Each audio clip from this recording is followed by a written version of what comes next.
વિનય પદ. વિનય ધર્મનો મૂળ છે, વિનય ધર્મનો સાર. વિનય ઘર ગુણ ગુણ તણો, વંદો વિનય વિચાર. સર્વ શ્રેયોનું મૂળ છે, કરવો વિનય વિશેષ. પંચ ભેદ સામાન્યથી, વિનય કરો સુવિવેક. સુખનું મૂળ ધર્મ છે અને દુઃખનું મૂળ પાપ છે. તંદુરસ્તીનું મૂળ પથ્ય સેવન છે અને બીમારીનું મૂળ કુપથ્ય સેવન છે. સમાધિનું મૂળ સમાધાન વૃત્તિ છે અને સંશ્લેષનું મૂળ તડફડ વૃત્તિ છે. પણ બધા જ ગુણોનું મૂળ વિનય છે. વિનયો સૌ ગુણાણાં મૂળો, અને બધા જ અવગુણોનું મૂળ ઉદ્ધતાઈ છે, અહંકાર છે. સંસાર પુણ્યથી શોભે છે, જ્યારે સંસારી માણસ પૈસાથી શોભે છે. શરીરની શોભા મુખ છે, જ્યારે મુખની શોભા આંખ છે. આંખની શોભા કીકી છે, જ્યારે છોડની શોભા પુષ્પ છે. વૃક્ષની શોભા પર્ણો છે, જ્યારે મનની શોભા પ્રસન્નતા છે. પુરુષની શોભા મર્દાંગી છે, જ્યારે સ્ત્રીની શોભા લજ્જા છે. પણ સબૂર, જીવનની શોભા જો વિદ્યા છે, તો વિદ્યાની શોભા વિનય છે. વિદ્યા વિનયને શોભતે. ટૂંકમાં ગુણોનું મૂળ વિનય અને વિદ્યાની શોભા વિનય. આ જ ક્રમમાં આગળ વધતા વિવેકની શોભા વિદ્યા, વૈરાગ્યની શોભા વિવેક, વિરતિની શોભા વૈરાગ્ય, વિતરાગતાની શોભા વિરતિ, આત્માની શોભા વિતરાગતા. આમ વિતરાગતાનું બીજ વિનય છે. આત્માનું મંગલ પ્રવેશદ્વાર વિનય છે. પાંદડા વિનાના અને ડાળી વિનાના યાવત ફલ વિનાના વૃક્ષનું અસ્તિત્વ સંભવિત છે, પણ મૂળ વિનાનું વૃક્ષનું તો અસ્તિત્વ જ સંભવિત નથી. અરે મૂળથી અલગ પડી ગયેલ વૃક્ષ પર ભલેને ડાળી, પાંદડા અને ફળો ચિક્કાર છે, એનું કોઈ ભાવિ નથી. જ્યારે વૃક્ષ પર ભલે ન એક પણ કે ફળ નથી, પણ જો એ મૂળથી જોડાયેલું છે, તો ભાવિ એનું ઉજ્જવલ છે. ટૂંકમાં, મૂળથી છૂટા પડી ગયેલ વૃક્ષને વસન પણ લાભદાયી બનતી નથી, જ્યારે મૂળથી જોડાયેલ વૃક્ષને પાનખર પણ નુકસાનકારી બની શકતી નથી. તાત્પર્યાર્થ સ્પષ્ટ છે. ભલેને તમારી પાસે પ્રચંડ તપશ્ચર્યાનું અને પ્રબળ સ્વાધ્યાયનું બળ છે. ભલેને તમે પ્રખર પ્રવચનકાર છો અને સિદ્ધ હસ્તલેખક છો. ભલેને તમે પવિત્ર જીવનના સ્વામી છો અને ઉદાર હૃદયના માલિક છો. ભલેને તમે ઉદાત્ત વિચારધારા ધરાવો છો અને કંઠ માધુર્ય ધરાવો છો. પણ જો તમે વિનયહીન છો, ઉદ્ધત છો અને અહંકારી છો, તો તમારી ભાવિમાં એ જ હાલત થવાની છે, જે હાલત ડાળી, પાંદડા અને ફળોથી વ્યાપ્ત પણ મૂળથી છૂટા પડી ગયેલ વૃક્ષની થાય છે.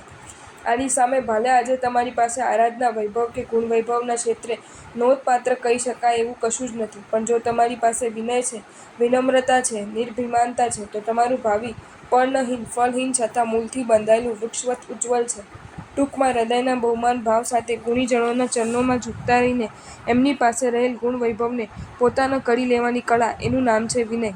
અલબત્ત, વિનય કેવળ ગુણીજનોનો જ નથી કરવાનો, આત્માને ગુણવાન બનાવતા પરિબળોને પણ કરવાનો છે. સામાન્યથી 5 પ્રકારનો વિનય છે: લોકોપચાર વિનય, અર્થ વિનય, કામ વિનય, ભય વિનય અને મોક્ષ વિનય. આમાં જે મોક્ષ વિનય છે, એ 5 પ્રકારનો છે. દર્શન વિનય. વિતરાગ સર્વજ્ઞ અરિહંત પરમાત્માને જે દ્રવ્યોના જે ભાવો જે રીતે ઉપદેશ્યા છે, એ દ્રવ્યોના એ ભાવોને એ જ રીતે સ્વીકારી લેવો, એનું નામ છે દર્શન વિનય. જ્ઞાન વિનય. જ્ઞાન ભણવું, જ્ઞાનનું પુનરાવર્તન કરવું, જ્ઞાનને પરિણામવું, એ 3 કાર્યો કરવા એ જ્ઞાનપૂર્વક કરવા, એનું નામ છે અજ્ઞાન વિનય. ચારિત્ર વિનય. નવા શુભ કર્મો બંધાય નહીં અને બંધાયેલા 8 કર્મો ખતમ થઈ જાય એવી યત્નપૂર્વકની સત્ક્રિયાઓનું એનું નામ છે ચારિત્ર વિનય. તપ વિનય. અજ્ઞાનના કુસંસ્કારોના અંધકારને દૂર કરનારો અને આત્માને સદ્ગતિ, પરમ ગતિનો ભાજન બનાવનાર જો કોઈ હોય તો એ તપ છે. તપને વિશે આવી સુનિશ્ચિત મતિનું નામ છે તપો વિનય. ઔપચારિક વિનય 2 પ્રકારે: પ્રતિરૂપ યોગ યોજન, અનાશાસના. તેમાં પ્રથમ પ્રતિરૂપ યોજન, મનોવક્કાય યોગોનું ઉચિત એવું વ્યાકરણ. કાયા યોગ વિશેષ: અભ્યુત્થાન, અંજલિ, આસનદાન, અભિગ્રહ, કૃતિકર્મ, સુષુમ્ના, અનુગમન. આવતાની સામે જવું, સંસાધન; જતાની પાછળ જવું. વાગ યોગ વિષયક: હિતવાક, પરિણામ સુંદર વચન; મિતવાક, સ્તોકાક્ષર વચન; અપુરુષ વાક, અનિષ્ઠુર વચન; અનુવિચિંત્ય ભાષી, સ્વ-આલોચિત વક્તા. મનોયોગ વિષયક: અકુશળ મનનો નિરોધ; આર્ત ધ્યાનાદિથી દૂષિત મનનો નિરોધ; કુશળ મન ઉદીરન; ધર્મ ધ્યાનાદિથી યુક્ત મનનું ઉદીરન. અનાશાસના વિનય: અરિહંત સિદ્ધ કુલ ગણ સંગ ક્રિયા, ધર્મ જ્ઞાન જ્ઞાની, આચાર્ય સ્થવિર ઉપાધ્યાય ગણી આ 13ની અનાશાસના ભક્તિ, બહુમાન અને વર્ણ સ્વંજના કુલ 52 પ્રકારે. અમય સમો નત્થી રસો, ન તરુ કપ્પત દુદુમને તુલ્યો; વિનય સમો નત્થી ગુણો, ન મણિ ચિંતામણિ સરિચ્છો. અમૃત સમાન કોઈ રસ નહીં, કલ્પતરુ સમાન કોઈ વૃક્ષ નહીં, ચિંતામણિ સમાન કોઈ મણિ નહીં, વિનય સમાન કોઈ ગુણ નહીં. પ્રશ્નો તો મનમાં એ ઉઠે છે કે વિનય ગુણને સર્વ ગુણોનો મૂળ તરીકે ગોઠવવો પડે એવી તો એનામાં શી વિશેષતા છે? આ પ્રશ્નના જવાબમાં જતાં પહેલાં મનની 3 ખાસિયત ખાસ સમજી લઈએ. મન ગ્રાહક છે. ડામરની સડક બીજ માટે ગ્રાહક નથી બનતી. ટ્રેસિંગ પેપર સ્યાહીના ટીપાં માટે ગ્રાહક નથી બનતું. દળિદ્રી 1 લાખના નેકલેસ માટે ગ્રાહક નથી બનતો. પણ મન એ ગટર જેવા પ્રસંગો માટે ગ્રાહક બન્યું રહે છે, તો ગંગાજળ જેવા પ્રસંગો માટે ગ્રાહક બન્યું રહે છે. પણ કરુણતા એ છે કે મન મોટે ભાગે નબળાનું અને ગંદાનું જ ગ્રાહક બન્યું રહે છે. મન સંગ્રાહક છે. કપડું કીચડનું ગ્રાહક તો બની જાય છે, પણ સંગ્રાહક નથી બની શકતું. થોડોક જ સમય પસાર થાય છે અને કપડાં પર ચોંટી ગયેલ કીચડ આપોઆપ ખરી પડે છે. પેટ જેનું હદ બહારનું બગડી ચૂક્યું છે, એનું પેટ ભોજનના દ્રવ્યોનું ગ્રાહક તો બની શકે છે, પણ સંગ્રાહક નથી બની શકતું. ભોજનના દ્રવ્યો પેટમાં જાય છે તો ખરા, પણ ગણતરીની પળોમાં જ ઉલટી કે ઝાડા માટે બહાર આવી જાય છે.